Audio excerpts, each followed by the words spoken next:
Muy bien, la controversia arriana y el concilio de Nicea. Primer credo niceno. El concilio de Nicea fue un sínodo de obispos cristianos que tuvo lugar entre el 20 de mayo y el 19 de junio del año 325 en la ciudad de Nicea de Bitinia, en el Imperio Romano. Les digo, hermanos, para iniciar, que este concilio no fue un concilio católico romano netamente, no, sino que fue un concilio donde se reunieron obispos y cristianos de todo el mundo cristiano, de muchas partes del mundo cristiano, no católico romano, sino cristiano. Se reunieron ahí en Nicea, en la ciudad de Nicea, en Bitinia, en el Imperio Romano, porque había que contrarrestar la doctrina arriana o el crecimiento de un grupo denominado arrianos. El presbítero Arrio del siglo IV tenía la creencia de que el Señor Jesucristo era el primer ser creado por el Dios Supremo, mientras que la mayoría de cristianos de aquel tiempo tenía la creencia escritural de que Jesús había sido engendrado, no creado. Recuerden, hermanos, el estudio pasado que dimos por aquí, la creencia de los cristianos antiguos que vivieron inmediatamente a la muerte de los apóstoles. ¿Cuál era la creencia que ellos tenían? Recuerden que ya esos datos históricos ya lo hemos compartido aquí. Bien, sigo leyendo aquí. Dice que los cristianos de aquel tiempo tenían la creencia escritural de que Jesús había sido engendrado, no creado, y que además era un ser consustancial con el Padre Celestial. En pocas palabras, Jesús era un hijo directo que había salido de Dios mismo, de la misma esencia divina y eterna del Padre. Por lo tanto, Jesús no podía ser una creación. Y esta postura del Cristo engendrado, no creado, era defendida por Alejandro de Alejandría y su joven colaborador Atanasio, y la gran mayoría de cristianos de aquel tiempo. En ese momento, pongo aquí entre comillas, la iglesia romana no estaba todavía corrompida por la creencia antibíblica del trinitarismo y sus supuestas tres personas coeternas. Incluso Atanasio, en ese momento de los debates en contra de los arrianos, estaba defendiendo una postura que era verdadera en contra de la creencia arriana, aunque ya Atanasio se estaba inmiscuyendo en la creencia trinitaria que un siglo antes había predicado Tertuliano. Atanasio, en ese inicio de controversia en contra de los arrianos, no mostraba aún de manera pública directamente su creencia apóstata de tres personas divinas coeternas fundidas en un solo Dios trino. Es más tarde cuando Atanasio y su séquito de católicos romanos se corrompen por completo e introducen en el cristianismo la pervertida creencia trinitaria y sus supuestas personas divinas coeternas. La postura arriana en contra de la postura de Alejandro estaba trayendo grandes discordias y controversias entre los cristianos de aquel tiempo, y por ese motivo el emperador Constantino convocó el concilio de Nicea para que de una buena vez se detuvieran las rencillas entre los cristianos del Imperio Romano. En el concilio en la ciudad de Nicea, pues nunca fue mencionado el tema del trinitarismo, hermanos. Tenga usted esto pendiente, porque veo muchos por ahí que retuercen la historia, diciendo como que en el concilio de Nicea se trató el asunto trinitario o el tema trinitario, cuando en verdad el trinitarismo ni siquiera se mencionó en ese concilio. Lo que allí se estaba debatiendo era si Jesús en su preexistencia divina había sido creado y no era divino, es decir, no era consustancial con su Padre, y esa es la doctrina arriana. Y la otra postura era mostrar que en realidad Jesús había sido engendrado antes de toda la creación y además era consustancial con su Padre y por lo tanto era un ser divino o espiritual. Evidentemente esta última es la doctrina, la creencia que defendía la gran mayoría de cristianos de aquel tiempo. Atanasio, por su parte, maquinaba la idea errónea de un Cristo coeterno con su propio Padre, aunque todavía no lo expresaba públicamente en esos debates. En realidad, Alejandro de Alejandría y Atanasio creían que Jesús, al surgir de la sustancia eterna del mismo Dios Padre, era también tan eterno, pero tan eterno, igual que el Dios Padre. Y esa postura evidentemente es errónea, ya que si Jesús fue engendrado es porque tuvo un inicio de existencia. Eso es algo lógico. Por otra parte, tenemos que entender que la doctrina arriana es totalmente absurda, ya que los arrianos sabían perfectamente que Jesús era preexistente antes de venir a la tierra en forma de hombre, en forma humana, y había estado junto a su Padre Celestial. Los arrianos sabían que Jesús era el primer hijo de Dios. Y en eso los arrianos estaban en lo correcto, señores. Estaban en lo correcto. Por lo menos en esa parte eran más inteligentes que los modernos titianos. El presbítero Arrio decía que Jesús fue creado. Y por tal razón era imposible que Jesús tuviera la misma naturaleza divina que su creador. Por lo tanto, en la creencia arriana, no se reconocía a Jesús como un ser con el cual Dios el Padre había compartido literalmente su naturaleza divina o celestial. Y en eso consiste el error de Arrio, decir que Jesús había sido creado y como era creado, entonces no podía ser divino. En estos tiempos modernos podemos señalar a la secta Testigo de Jehová como los que aún defienden la doctrina arriana.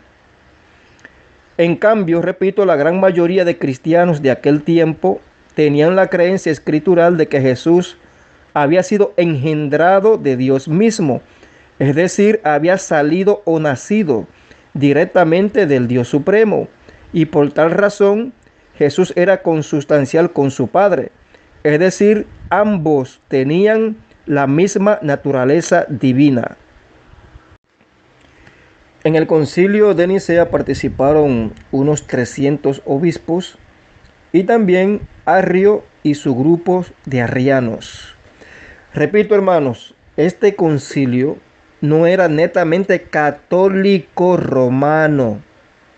En estudios que voy a dar posteriormente a este, voy a demostrar que el catolicismo romano, tal y como lo conocemos hoy como la Gran Ramera, se fundamentó de forma completa por ahí en los años 380-381 después de Cristo.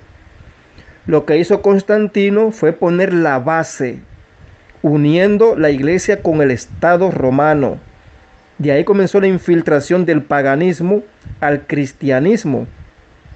Por eso se llegó a fundamentar o a consolidar de forma completa en el año 180-181 después de Cristo, mientras que el concilio de Nicea se realizó en el año 325. Y esos obispos que participaron para defender la doctrina cristiana, la doctrina bíblica de que Jesús fue engendrado, no creado, y que además era consustancial con su Padre en el sentido de que era un ser divino que participó de la naturaleza divina que recibió por ser hijo directo del Dios Padre. Esos obispos no eran católicos romanos, sino que eran obispos dirigentes de iglesias de todo el Imperio Romano y mucho más allá del Imperio Romano. La Gran Ramera Católica Romana se fundamentó ya como lo que es, como la Gran Ramera, fue en los tiempos de Teodosio, el emperador Teodosio. Ahí fue que en realidad se consolidó este asunto de la Gran Ramera Católica Romana con lo que ya conocemos. Y en primer lugar lo primero que se manifestó fue la creencia obligatoria al Dios Trino. Así que ustedes pueden buscar ahí la historia de Teodoso, emperador Teodoso Augusto, y se darán cuenta que esto sucedió por ahí por los años 380-381 después de Cristo. También pueden buscar en la historia del emperador Teodosio lo que se llamó el Edicto de Tesalónica.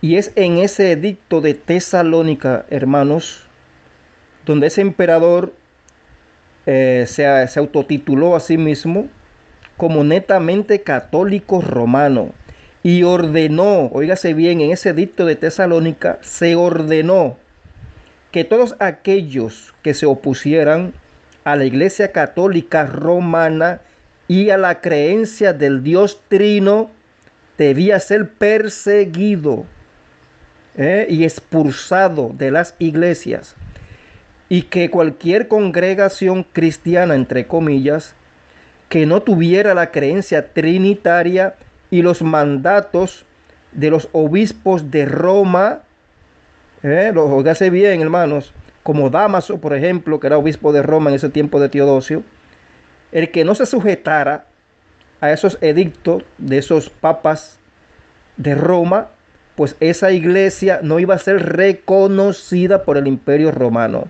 Y eso comenzó a suceder, repito, en los años 380 en adelante, con el emperador Teodosio I y el Edicto de Tesalónica. Lo que quiere decir que en el 325, esos obispos que habían ahí en ese concilio de Nicea no eran partícipes de la gran ramera católica romana. Simplemente el emperador Constantino sí estaba ya poniendo las bases para lo que luego fue o se convirtió la Iglesia Católica Romana y sus adoradores de dioses trino o el Dios en triada. Él puso las bases, el emperador Constantino.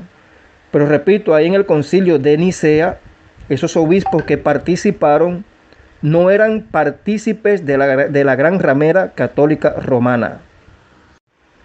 Muy bien, retomo aquí la lectura del libro.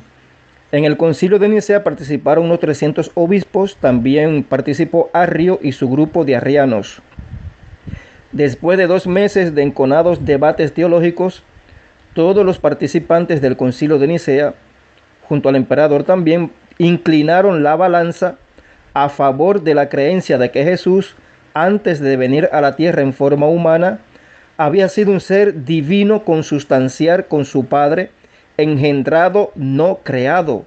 Es decir, Jesús era parte misma de la esencia divina del Padre, quedando de este modo la creencia arriana en una muy pequeña minoría. Finalmente, en el primer concilio de Nicea del año 325, se aprobó el credo propuesto en el concilio, un credo en el cual simplemente se afirmaba que Jesús en su preexistencia divina había sido engendrado por el Padre Celestial y tenía la naturaleza divina, es decir, era consustancial con el Padre. En dicho credo no se dice absolutamente nada de que Cristo pudiera ser coeterno con su propio Padre, como dicen los trinitarios, aunque Alejandro y Atanasio evidentemente eso era lo que creían. Yo, Alexander Hell, y muchísimos cristianos bíblicos apoyamos totalmente el credo niceno. Estoy hablando del primer credo niceno, no del segundo credo niceno, el conocido credo niceno constantinopolitano. No, ese no. Estoy hablando del primer credo niceno. Yo, Alexander Hell, lo apoyo 100%, ya que dicho credo cuenta con apoyo bíblico, sobre todo con apoyo en las palabras del mismo Señor Jesucristo en los evangelios y también en las epístolas de los apóstoles, los cuales dijeron lo siguiente en 2 de Tesalonicenses 2:15. Así que, hermanos, estad firmes y conservad las doctrinas que os fueron enseñadas, ya de palabra, ya por carta nuestra. Esto quiere decir sencillamente que cualquier credo o doctrina que se quiera aplicar a la iglesia debe contar con el apoyo doctrinal de los escritos apostólicos. Y les aseguro a ustedes que el credo de Nicea está totalmente amparado por muchísimos pasajes de las epístolas apostólicas, como le voy a demostrar en breve. Muy bien, hermanos, el credo niceno dice de la siguiente manera. Dice: creemos en un Dios Padre Todopoderoso, Creador de los cielos y la tierra, de todo lo visible e invisible. Creemos en un Señor Jesucristo, Hijo único de Dios, nacido del Padre antes de todos los siglos, Dios de Dios, luz de luz, Dios verdadero de Dios verdadero, engendrado, no creado, de la misma naturaleza que el Padre, por quien todo fue hecho, que por nosotros y por nuestra salvación bajó del cielo. Por obra del Espíritu Santo se encarnó de María la Virgen y se hizo hombre. Por nuestra causa fue clavado en un madero en tiempos de Poncio Pilatos. Padeció y fue sepultado. Resucitó al tercer día, según las Escrituras. Subió al cielo y está sentado a la derecha del Padre. De nuevo vendrá con gloria para juzgar a vivos y muertos, y su reino no tendrá fin. Amén. Como podemos ver, hermanos, en este credo se dice grandes verdades que en los tiempos actuales de la iglesia están siendo ocultados. Por ejemplo, dice que creemos en un Dios Padre Todopoderoso, lo cual evidentemente es totalmente bíblico. Solamente existe un Dios el Padre, el cual es el único todopoderoso. Eso es bíblico, que nada tiene que ver con un Dios trino o con la supuesta unión de tres personas coeternas, porque en ese credo no se habla para nada del credo trinitario, de la creencia trinitaria. Este credo niceno especifica que el Padre Celestial es el Dios todopoderoso, es decir, todo lo puede y todo está bajo su absoluto control. Luego dice que ese Dios Padre es el creador de los cielos y la tierra, de todo lo visible e invisible. Y eso es totalmente bíblico, ya que se confirma en pasajes como Nehemías 9, verso 6 y Apocalipsis 4, verso 11, que Dios es el creador absolutamente de todo lo que existe y da vida a todo.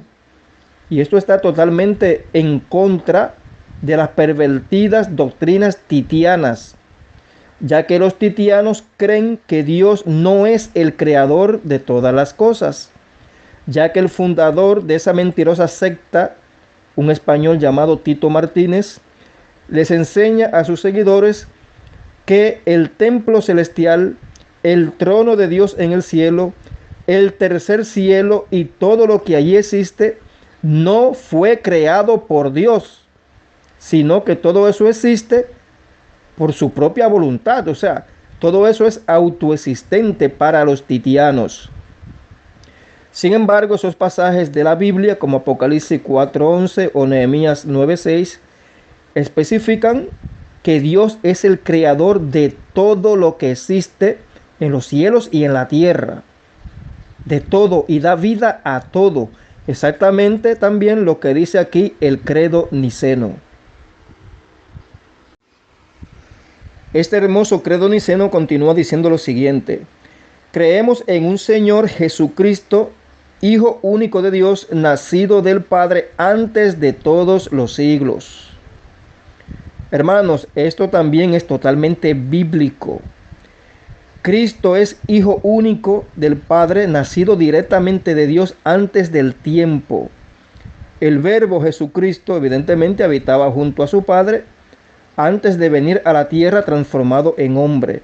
No porque fuera una persona coeterna con el Padre, sino porque fue el primer hijo, el primer ser al cual Dios le concedió la existencia, convirtiéndose de ese modo en el Hijo unigénito y primogénito del Padre, tal y como se lee en Proverbios 8, versos 22 al 36, donde Dios engendra, es decir, le da la vida a un personaje descrito como la sabiduría, el cual el apóstol Pablo identifica como a Cristo en pasajes como 1 Corintios 1:24 Primera de Corintios 1, verso 30 al 31 y Primera de Corintios 2, verso 7. Y es que el mismo Señor Jesucristo afirma que tiene vida porque el Padre Celestial se la ha dado. Vamos a leer Juan 5, 26. Dice Jesús: porque como el Padre tiene vida en sí mismo, así también ha dado al Hijo el tener vida en sí mismo.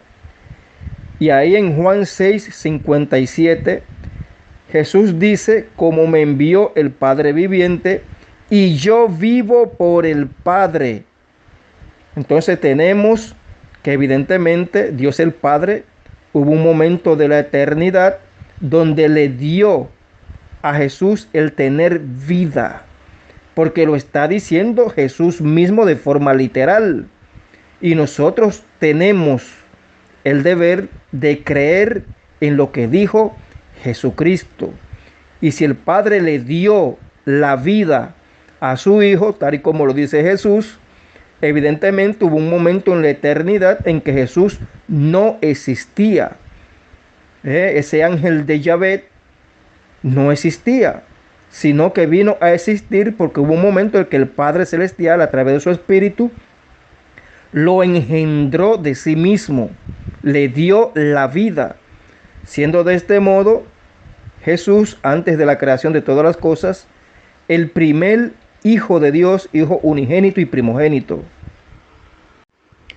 Entonces tenemos que en este pasaje de Juan 5:26, Jesús deja claro que el Padre le dio la vida.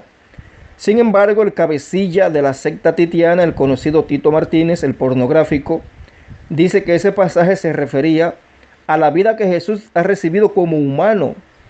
Pero eso es falso, ya que Jesús está especificando que esa vida a la que se refiere es como la del Padre Celestial, así como el Padre tiene vida en sí mismo. Por lo tanto, no se está refiriendo a la vida como humano, ya que la vida del Dios Padre es inmortal y eterna, no como humano. En ese pasaje Jesús asegura que Dios le ha dado el tener vida en sí mismo, y evidentemente esa vida eterna Jesús la recibió antes de la creación, ya que en Juan 1:1 dice que en el principio ya existía el verbo, es decir, ya estaba vivo. Y Juan 1:1 es uno de los pasajes que Tito Martínez utiliza para decir que Dios tenía un compañero coeterno, ya que ese verbo existía en el principio. Pero si ustedes leen bien el pasaje, allí nos está hablando de dioses coeternos. Lo único que se dice es que en el principio ya existía el verbo, es decir, ya estaba vivo. En ninguna parte de las Escrituras vamos a encontrar la frase que diga verbo eterno o Dios coeterno. Es más, el Señor Jesucristo afirma que además de darle la vida, o sea, del Padre darle la vida, también necesita del Padre Celestial para poder vivir. Juan 6:57, Jesús dice: como el Padre que vive me envió, y yo vivo por el Padre. Fíjense bien que en este pasaje, ya que Jesús afirma que quien lo envió fue su Padre, nunca dice que lo envió algún compañero coeterno. Luego el credo niceno dice que Cristo es Dios de Dios, luz de luz, Dios verdadero de Dios verdadero, engendrado, no creado, de la misma naturaleza que el Padre, por quien todo fue hecho. Y todo esto es real y bíblico. El Señor Jesucristo, al ser engendrado directamente del Padre Celestial, es igual a su Padre, en el sentido de que comparte la naturaleza divina, es decir, es un ser espiritual. Y Dios puso en su primer Hijo todos los atributos de Dios. Por tanto, Cristo tiene la misma naturaleza divina de Dios. Pero el Padre sigue siendo el Dios supremo, es decir, el único que no tiene un principio. Ese párrafo dice que Jesús fue engendrado, no creado. Es en ese punto donde está equivocada la creencia arriana, ya que el presbítero Arrio asegura que el verbo de Dios fue creado. Definitivamente no es lo mismo crear que engendrar. Las cosas creadas se fabrican de materiales externos que usa la persona que está creando un objeto. Por ejemplo, un hombre que crea o fabrica una mesa está usando materiales externos y esos materiales evidentemente no tienen vida.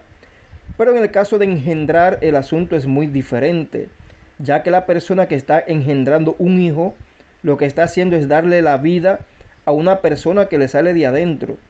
Y tenemos que tener claro que la vida nosotros no la podemos crear, ya que la vida es Dios quien la da. En caso de Dios y el Verbo, Jesucristo es igual. Antes de venir a la tierra en forma humana, Jesús fue engendrado por el Dios Padre, por el Dios Supremo. Es decir, sale de Dios mismo, de su misma naturaleza, como dice Hebreos 1, verso 3, de la misma sustancia del Padre. En realidad, Dios mismo es la fuente de la vida. Lo único que ha hecho Dios es darle vida a una persona que surge de su misma sustancia o poder. Y luego, por motivo de ese Hijo, Dios el Padre le da existencia a toda su creación. Evidentemente, Dios no necesita de una hembra, una diosa, para engendrar a sus hijos espirituales. En este caso, a su primer hijo, que es la sabiduría de Dios, sino que lo hace a través de su mismo poder o Espíritu Santo, de su mismo resplandor y gloria. Hebreos 1:3 dice sobre Jesús, el cual siendo el resplandor de su gloria y la imagen misma de su sustancia, y quien sustenta todas las cosas por la palabra de su poder, habiendo hecho la expiación de nuestros pecados y por sí mismo se sentó a la diestra de la majestad en las alturas. Evidentemente la vida solo la puede dar el Dios Padre, ya que absolutamente nadie puede crear la vida. Primera Timoteo 6:13 dice, te mando delante de Dios que da vida a todas las cosas, y de Cristo Jesús, que dio testimonio de la buena profesión delante de Poncio Pilatos. Fíjense que en este pasaje no se hace excepción de nada. Dice de forma literal que el Dios Padre da vida a todas las cosas. Todo lo que tiene vida, todo, en los cielos y en la tierra, todo vive porque el Padre Celestial le ha dado la vida. Y evidentemente el primero de todos en recibir la vida fue el Señor Jesucristo antes de la creación de todas las cosas. Es por esto que el escritor de Hebreos reconoce que Jesús es nuestro hermano mayor, ya que todos los humanos, los ángeles y todo lo que existe, y hasta el mismo Señor Jesús, todos han recibido la vida por parte del Padre Celestial. Y todos necesitan de ese Padre Celestial para poder vivir, ya que el Padre Celestial es el dueño indiscutible de todos. La única diferencia es que Jesús, en su preexistencia divina, había sido el primero en recibir la vida por el Padre Celestial. Hebreos 2:11 dice, porque el que santifica y los que son santificados, de uno son todos, por lo cual no se avergüenza de llamarlos hermanos. Dios también puede crear cosas y darles vida, como por ejemplo los animales y el propio Adán, el cual fue creado del polvo de la tierra. Pero Adán no fue engendrado directamente de la misma sustancia o poder del Dios Padre. Es por eso que Adán no tenía una naturaleza divina o espiritual, sino que era de naturaleza terrenal. Evidentemente, Adán no era un hijo de Dios de forma espiritual, no era un espíritu, no había nacido del espíritu, de la simiente de Dios, sino que era un ser al cual Dios le dio la vida cuando lo creó del polvo de la tierra. Por lo tanto, repito otra vez, nosotros estamos en contra de la creencia arriana del supuesto verbo creado, ya que nosotros lo que creemos es que Jesús en su preexistencia había nacido directamente del Dios Padre, sin intermediario, recibiendo el tener vida como la vida que tiene el Padre. Salió de Dios mismo, Dios de Dios, luz de luz, consustanciar con su Padre, por lo cual Jesús es el Hijo unigénito y primogénito del Padre. Luego sigue diciendo el credo niceno, de la misma naturaleza que el Padre, por quien todo fue hecho. O sea, Jesús comparte con su Padre el momento que fue engendrado antes de la creación de todas las cosas. Comparte la misma naturaleza que el Padre, la naturaleza divina, porque en ese momento Jesús era un ser espiritual. Sepan, hermanos, que cuando nosotros resucitemos y seamos engendrados por el Dios Padre en la resurrección, engendrados por el Espíritu de Dios, que es la simiente de Dios, nosotros vamos a ser también partícipes de la naturaleza divina. Lo dice el apóstol Pedro. Es decir, seremos seres espirituales como lo es el Dios Padre. No es que seremos tan poderosos como el Dios Padre, eso es imposible, sino que seremos seres como los ángeles del cielo, como el mismo Señor Jesucristo en este momento, que es un ser espiritual. Así seremos nosotros también compartícipes de la naturaleza divina. ¿Por qué? Porque vamos a nacer en el futuro, vamos a nacer de nuevo a través de la simiente de Dios, que es el poder del Altísimo. Y seremos literalmente hijos de Dios Padre, porque seremos engendrados por Él. Dice el credo niceno, de la misma naturaleza que el Padre, por quien todo fue hecho. Y nuevamente aquí se especifica que Dios lo ha creado todo, Dios el Padre.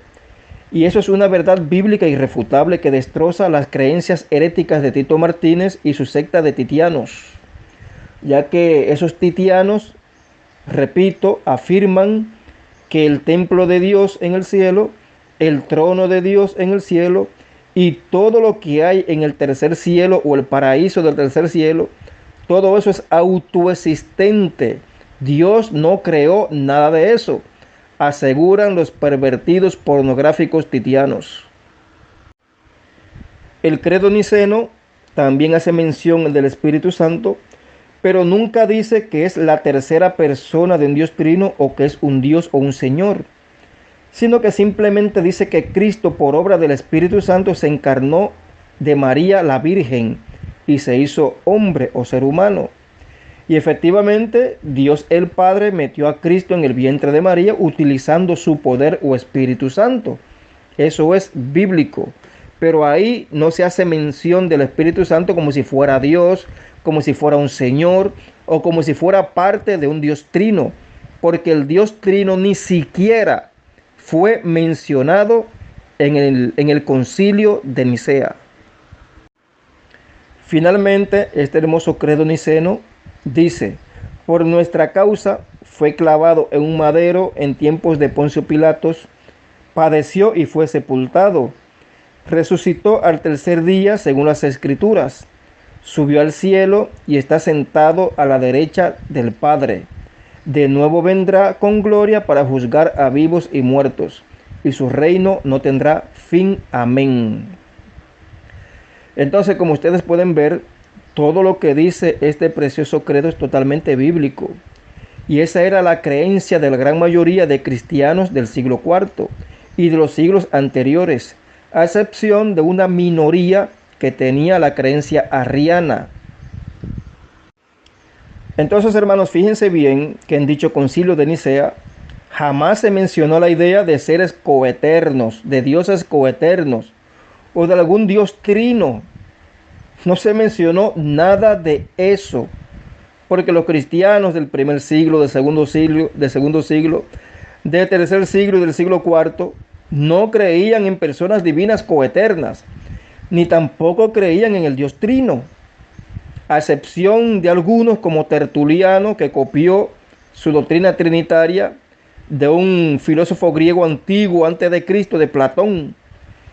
Y Tertuliano, después de Cristo, por ahí por el siglo II o III, pues quiso introducir ese asunto, esa idea trinitaria en el cristianismo. Pero en el tiempo de Tertuliano eso no tomó ningún tipo de fuerza. El trinitarismo no tomó ningún tipo de poder. Y el mismo Atanasio y Alejandro, en el momento que estaban sosteniendo las controversias con los arrianos en ese tiempo del credo niceno, pues tampoco se atrevieron en el mismo concilio de Nicea, no se atrevieron a exponer su verdadera creencia de un Cristo coeterno con su propio Padre, o su creencia trinitaria, ni siquiera ahí les pusieron. Eso vino tiempo después, en ese mismo siglo IV, sí, pero tiempo después, específicamente por ahí por el año 380 y 381. Fue después del concilio niceno, después que Atanasio se corrompió y comenzó a expresar ya directamente y queriendo imponer sobre la iglesia su idea trinitaria y su creencia de un Cristo que, siendo engendrado, también era coeterno con su propio Padre, algo totalmente irracional. Eso lo comenzó a enseñar Atanasio después del concilio de Nicea, después de ser elaborado ese precioso credo niceno. Entonces, en el capítulo 4, que es el capítulo que sigue a este estudio de hoy, vamos a ver cómo las maquinaciones de San Atanasio, San entre comillas, San Atanasio, sus maquinaciones trinitarias comenzaron a tener o a tomar fuerza. Fue varios años luego de ese concilio niceno del año 325. De ahí en adelante fue que comenzó Atanasio a querer imponer una creencia irracional y absurda. Porque San Atanasio decía que Jesús fue engendrado del Padre antes de la creación, pero al mismo tiempo decía que era coeterno con su propio Padre. Es decir, que el Hijo tenía la misma edad de existencia que el propio Padre, aún siendo engendrado por el propio Padre. Que eso es a lo que los trinitarios llaman el gran misterio de la Santísima Trinidad, donde hay tres seres que son coeternos y coiguales, fundidos en un solo Dios trino. Eso es lo que enseña el trinitarismo. Y vamos a ver en el próximo capítulo, que es el capítulo 4, cómo estos jerarcas católicos ya influenciados por Atanasio tomaron el credo niceno y lo pervirtieron. Lo pervirtieron añadiéndole cláusulas para afirmar que el Espíritu Santo es una persona, un Señor y un Dios que recibe adoración y gloria. Pero todo eso lo vamos a analizar en el próximo capítulo. Porque repito, en el verdadero credo niceno y en el concilio niceno, en el primero que se realizó en el año 325, no se discutió absolutamente nada sobre el trinitarismo. Nada. Simplemente se afirmó una gran verdad bíblica de que Jesucristo había nacido directamente de Dios antes de la creación de todas las cosas. Es el primer Hijo del Altísimo, que fue engendrado, no creado, sino engendrado por el Dios Padre. El primero de todos. Eso fue lo que se defendió en el concilio de Nicea del año 325 en contra de las herejías de los arrianos, que decían que Jesús fue creado, la primera creación de Dios, y por ser una creación no podía ser divino. O sea, negaban la divinidad de Jesucristo en su preexistencia. Cuando eso es lo que enseña la Biblia, que Jesús era preexistente y había sido una persona divina, y que se despojó de esa divinidad, de esa gloria, y se hizo hombre. Entonces esa era la controversia contra los arrianos. Creo, hermanos, que todo esto ya ha sido aclarado. Muy bien, hermanos, hasta aquí el estudio de hoy. Les repito, no se pierdan el próximo capítulo, que es el capítulo número 4, que es importantísimo, hermanos. Porque aquí, en este capítulo número 4, que es el próximo, voy a traer los datos históricos, donde ya de una vez por todas, bajo el gobierno romano de Teodosio I Augusto, siendo Dámaso obispo de Roma, fue donde por primera vez se consolidó de forma absoluta lo que se conoce como la gran ramera católica romana y la adoración al Dios Trino. Ahí fue que se consolidó de forma completa esa perversión del diablo. Ahí fue que nació ya de forma definitiva. Porque ya las bases estaban puestas por este sujeto llamado Constantino, ese emperador Constantino. Las bases habían sido ya puestas. Pero eso se consolidó tiempos después a través de este Teodosio Augusto I y el obispo de Roma llamado Dámaso, que eran personas pervertidas que querían poner a la iglesia católica romana por encima de cualquier otra iglesia y incluso a la par del gobierno romano, al punto de imponer su doctrina trinitaria so pena de expulsión de la iglesia y incluso por ley de ser perseguidos. Eran perseguidos aquellos que no se sujetaran a la idea del trinitarismo y a la imposición de los obispos de Roma. Señores, eso está registrado en la historia, en el edicto de Tesalónica. Búsquenlo ustedes mismos y analícenlo antes de nosotros dar el estudio, para que ustedes se asesoren primero y sepan que los datos que vamos a traer son reales. Muy bien, hermanos, se despide Alexander Hell. Gracias y paz para todos ustedes.